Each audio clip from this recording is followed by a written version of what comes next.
হবিগঞ্জে NCP এবং বিএনপির মধ্যে যে একটা উত্তেজনাকর পরিস্থিতি, একটা সংঘাতময় পরিস্থিতি বিরাজ করছে, তা নিরসনের লক্ষ্যে সেখানের পুলিশ প্রশাসন ১৪৪ ধারা পর্যন্ত জারি করে রেখেছে।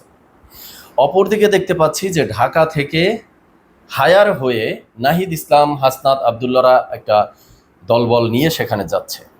পুলিশ একাধিকবার তাদেরকে বাধা দিলেও সে বাধা অতিক্রম করে তারা সেখানে যাচ্ছে। তো সেখানে গিয়ে আসলে তারা কি করবে, তাদের উদ্দেশ্যই বা কি? ১৪৪ ধারা তারা কি ভঙ্গ করতে চাচ্ছে? অনাকাঙ্ক্ষিত কিছু ঘটবে না তো? দর্শক শ্রোতা, আজকে এই বিষয় নিয়ে কিছু কথা বলবো। তো চলুন ডিরেক্ট হিট দ্য পয়েন্টে। প্রথমত আসি যে ঘটনার সূত্রপাত কিভাবে বা গতকালকে কি ঘটেছে সেখানে। এনসিপির জুলাই মাস ব্যাপী তাদের যে জুলাই পদযাত্রা, সেই প্রোগ্রামের অংশ হিসাবে তারা হবিগঞ্জে গিয়েছে, প্রোগ্রাম করেছে। প্রোগ্রাম শেষে তারা ফেরার পথে এনসিপির দাবি অনুযায়ী তাদের উপরে ছাত্রদল, যুবদল, বিএনপি অতর্কিত হামলা চালিয়েছে। যদিও ছাত্রদল, সেখানকার হবিগঞ্জের ছাত্রদল সভাপতি অস্বীকার করেছে, তিনি বলছে এর সাথে ছাত্রদল জড়িত না, বরং স্থানীয়রা এনসিপির উপরে আক্রমণ করেছে। তবে ভিডিও ক্লিপসে সোশ্যাল মিডিয়ায় আমরা হামলার যে দৃশ্য দেখেছি, অনেকের হাতে লাঠিসোঁটা, রড, এনসিপির নেতাকর্মীদেরকে বেদরক পেটানো হচ্ছে, গাড়ি ভাঙচুর করা হচ্ছে। সেখানে কিন্তু জাতীয়তাবাদী ছাত্রদল হবিগঞ্জ এমন লেখা টি শার্ট বা গেঞ্জি পরা কয়েকজনকে দেখেছি। তো এই ঘটনা কেন ঘটছে?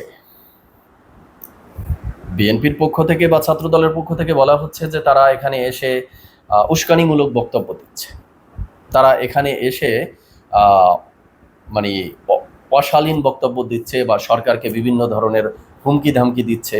তো এভাবে তারা উস্কানিমূলক বক্তব্য দিয়েই যাবে আর বাকিরা চুপ থাকবে, সেটা তো হতে পারে না, এটি বলছেন। আর এনসিপির পক্ষ থেকে তারা যে উস্কানিমূলক বক্তব্য দিচ্ছে না তাও কিন্তু বলা যায় না, কারণ এনসিপির মধ্যে সবচেয়ে উস্কানিমূলক বক্তব্য, উত্তেজিত বক্তব্য, অপ্রাসঙ্গিক বক্তব্য আমি বলবো, যদি কেউ দিয়ে থাকে তার অন্যতম মাস্টারমাইন্ড হলো নাসিরউদ্দিন পাটোয়ারি। আর সেই নাসিরউদ্দিন পাটোয়ারি স্বয়ং সেখানে হবিগঞ্জের ওই প্রোগ্রামে ছিল। তার মানে তার মুখ থেকে কোন ধরনের বক্তব্য বের হতে পারে সেটা তো বোঝার আর কারো বাকি নেই। তো ঘটনা তো এই নিয়ে, কিন্তু এনসিপির নেতাকর্মীদের উপরে যে ধরনের বেদ্রোক আক্রমণ করা হয়েছে, তাদেরকে পেটানো হয়েছে, সেটা অনাকাঙ্ক্ষিত এবং এটা কোনোভাবেই উচিত না। আমি মনে করি যে রাজনৈতিক পরিবেশ এতটা সংঘাতময়, এতটা সহিংসতা হবে, এটা আসলে কাম্য না। যুগ যুগ ধরে আমাদের রাজনৈতিক অবস্থায় এমনই চলে এসেছে, বাট সেখান থেকে তো আমরা পরিত্রাণ চেয়েছিলাম। মানে এভাবে আর কতদিন চলবে? যাই হোক, সেই রাত গেল, তারপরে সেখানে এনসিপি প্রোগ্রাম কন্টিনিউ রেখেছে, বিভিন্ন ধরনের প্রোগ্রাম এই উদ্দেশ্যে তাদের উপরে হামলা করেছে, তার বিচার চেয়ে তারা নতুন করে প্রোগ্রাম দিয়েছে। তো যেই স্থানে তারা প্রোগ্রাম দিয়েছে ওই একই স্থানে হবিগঞ্জের ছাত্রদলও প্রোগ্রাম দিয়েছে। তো পরিস্থিতি যখন আরও সংকটময় হয়ে উঠছে, সংঘাতময় মনে হচ্ছে, তখন সেখানকার পুলিশ প্রশাসন ১৪৪ ধারা জারি করেছে, যাতে করে কেউই কোনো ধরনের প্রোগ্রাম না করে। এটা কিন্তু সমাধানের একটা ভালো পথ ছিল। কিন্তু দ্বিতীয় দিন, আজকের দিনে এসে, এখন আমি কথা বলছি প্রায় রাত ৯টা, এই পর্যন্ত যত তথ্য পেলাম তাতে দেখা যাচ্ছে এখন যেটা হচ্ছে সেটা এনসিপি অতিরঞ্জিত করছে আমার কাছে মনে হচ্ছে। কারণ এনসিপি ঢাকা থেকে যাচ্ছে তাদের টিম, শ্রীমঙ্গল থেকে তাদেরকে একের পর এক পুলিশ আটকে দেওয়ার চেষ্টা করছে। সেখানে হাসনাত আবদুল্লাহ বলছে কেন আটকে দিতে হবে, এটা তো আনলফুল, বেআইনি হচ্ছে, তারা তো যেতেই পারবে, মানে যাওয়ার রাইট তাদের আছে।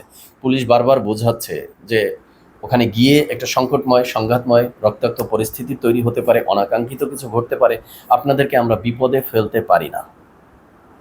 তো সেই ক্ষেত্রে হাসনাত আবদুল্লাহকে বলতে শুনেছি, তিনি বলছেন যে মানে নিরাপত্তার জন্য থ্রেট আসলে কারা, এটা কিন্তু একটা গুরুত্বপূর্ণ প্রশ্ন এখানে, যে এই মুহূর্তে হবিগঞ্জের নিরাপত্তার জন্য থ্রেট কারা। আজকের দিনে অন্তত পেপার পত্রিকা, সোশ্যাল মিডিয়া যা দেখেছি, হবিগঞ্জের সেখানে বিএনপি, ছাত্রদল, যুবদলকে আক্রমণাত্মক হতে আমরা দেখিনি। তারা প্রোগ্রাম ডেকেছে, পুলিশ 144 ধারা জারি করেছে, এরপরে মনে হয় তারা সেখানে কি অবস্থায় আছে এখন পর্যন্ত ওই ধরনের কোনো তথ্য পাইনি। কিন্তু আজকের দিনে যদি আক্রমণাত্মক কাউকে দেখি সেটা কিন্তু এনসিপি। কারণ পুলিশ যে জায়গায় আপনাদেরকে একের পর এক বাধা দিচ্ছে বা বলতেছে সেখানে যাওয়ার প্রয়োজন নেই, সেখানে আপনাদেরকে কেন যেতেই হবে? যে আসলে করবেনটা কি? হাসনাত আবদুল্লাহ বলছেন যে আমি গিয়ে মামলা করব, সেই রাইট কি আমার নেই? না হাসনাত আবদুল্লাহ, আপনার তো ঢাকা থেকে গিয়ে মামলা করার কোনো দরকার নেই। হবিগঞ্জে আপনাদের এনসিপির নেতাকর্মী নেই, তারা কি মামলা করতে পারবে না? মামলা করতে ঢাকা থেকে আপনাকে যেতে হবে কেন? বা এই মাত্র দেখলাম যে নাহিদ ইসলাম সম্ভবত বলছেন যে আমরা হবিগঞ্জে গিয়ে হামলা করব তারপরেই ফিরব। মানে এটা কি অতিরঞ্জিত এবং অতিরিক্ত হচ্ছে না? মানে আপনারা কি ওই যে গোপালগঞ্জের কথা ভুলে গেছেন? গোপালগঞ্জেও কিন্তু এভাবে হ্যাডাম দেখিয়েই আপনারা গিয়েছিলেন, সেখানে কিন্তু ঘাড়ের রক মোটা করে বলেছিলেন মুজিববাদ মুর্দাবাদ। কিন্তু শেষ পরিস্থিতি কি ঘটেছিল? তখন যদি ডক্টর ইউনূস ক্ষমতায় না থাকতো বা আপনাদের ছাত্র উপদেষ্টা দুজন ক্ষমতায় না থাকতো, সেনাবাহিনীর বাংকার যদি সেখানে পাঠানো না হতো, তাহলে আজ মনে হয় আপনাদের হাড্ডিগুডি কবরে থাকতো। হতে পারতো এমন ঘটনা। কিন্তু সেখান থেকে পরিত্রাণ পেয়েছেন, তো তারপরে রাজনীতিতে তো একটু বিচক্ষণতা আপনাদের হওয়া উচিত, শুভবুদ্ধির উদয় হওয়া উচিত। যে মানে রক্ত গরম করে ঘাড়ের রক মোটা করে রাজনীতি হয় না, রাজনীতি সূক্ষ্ম বুদ্ধি দিয়ে করতে হয়। কিন্তু আপনারা এখনো সেই জায়গায় অনড় রয়েছেন। আপনারা যাবেনই সেখানে, গিয়ে হামলা করবেন। কাদের উপরে হামলা করবেন? 144 ধারা ভঙ্গ করে হামলা করতে যাবেন, আর হবিগঞ্জের বিএনপি আপনাদেরকে ছেড়ে দিবে? না, ছেড়ে দিবে কিনা বলুন। আপনাদের এখন যে জনসংখ্যা, ম্যান পাওয়ার বা আপনাদের যে জনপ্রিয়তা, আস্তে আস্তে যে এই 2 বছরে অনেকটা ভাটির দেশে চলে গেছে, সেই হিসাব কি আপনাদের কাছে নেই? আপনারা পারবেন হবিগঞ্জে গিয়ে সেখানকার বিএনপি বা যারা রয়েছে তাদের সাথে কোন দিক থেকে পারবেন? আপনারা জনবলে পারবেন, শক্তিতে পারবেন, প্রশাসন দিয়ে পারবেন, কোন সাইড থেকে আপনারা পারবেন? তাহলে কেন এগুলো করতে যাচ্ছেন? গতকালকে যেটা ঘটে গেছে, বিএনপি ওখানে যারা আক্রমণ করেছে তার জন্য একটা মানে ওখানে মামলা করতে চাচ্ছেন, মামলা হতে পারে, মামলা হবে, সেটা একটা বিচার ব্যবস্থা হবে, আপনারা বিচার চাইতে পারেন। আমরা গ্রেপ্তারের দাবি সর্বস্তর থেকে তুলতে পারি যে এই ধরনের হামলা করা অনুচিত, বা তাদেরকে যেহেতু হামলা করেছে সূক্ষ্মভাবে তদন্ত করে এদেরকে গ্রেপ্তার করা হোক, বিচার করা হোক। তো সেই সমাধানের পথে না গিয়ে এই যে নাহিদ ইসলাম বলছেন যে আমরা হবিগঞ্জে যাব, হামলা চালাবো, তারপরে ফিরে আসব, ফিরে আসতে পারবেন ঠিকঠাক মতো? আমার কাছে মনে হচ্ছে ওভারঅল এনসিপি এখন যা করছে অতিরিক্ত করছে। আপনারা যাচ্ছেন, পুলিশ বাধা দিচ্ছে, 1টা 2টো 3টা, আপনাদের স্টপ হওয়া উচিত ছিল। হ্যাঁ, আপনারা নতুন নতুন কর্মসূচি দিতে পারতেন, বা আপনারা পুলিশ বাধা দিচ্ছে সেখান থেকে আপনারা আপনাদের অবস্থান জানান দিতে পারতেন, বা আপনারা সরকারের প্রতি কি বলে ওটাকে, যে সরকারকে আলটিমেটাম দিতে পারতেন। কিন্তু সমাধানের পথে না হেঁটে সংঘাতের দিকে যাচ্ছেন। জানি না কি ঘটে। তবে একটা বিষয় ইন্টারেস্টিং লেগেছে যে হবিগঞ্জের পথে যেতে গিয়ে মানে যতটা বাধা দেয়া হচ্ছে তাদেরকে, সেখানে একটা জায়গায় ট্রাক দিয়ে বাধা দেওয়া হচ্ছে। এই আইডিয়াটা কার মাথা থেকে আসছে আমি জানি না। মানে এটা কি ওখানকার কোনো বিএনপির নেতাকর্মীর মাথা থেকে আসছে? মানে এই ট্রাকের সাথে বিএনপির যে একটা উইক পয়েন্ট জড়িত, ব্যর্থতার পয়েন্ট জড়িত আছে, এটা কিন্তু হাস্যকর একটা ঘটনা ঘটেছে।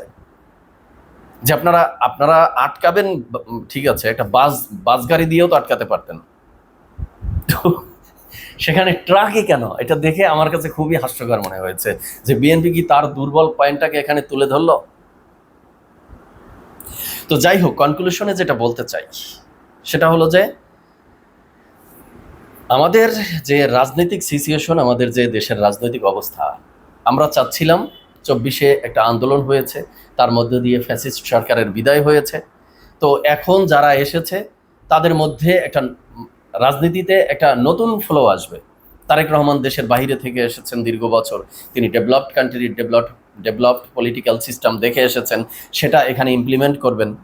এদিকে নাহিদ ইসলাম, হাসনাত আবদুল্লাহ রাও আশ্বাস দিয়েছিলেন যে তারা নতুন বন্দোবস্ত দিবে রাজনীতিতে, সেটা ইমপ্লিমেন্ট হবে।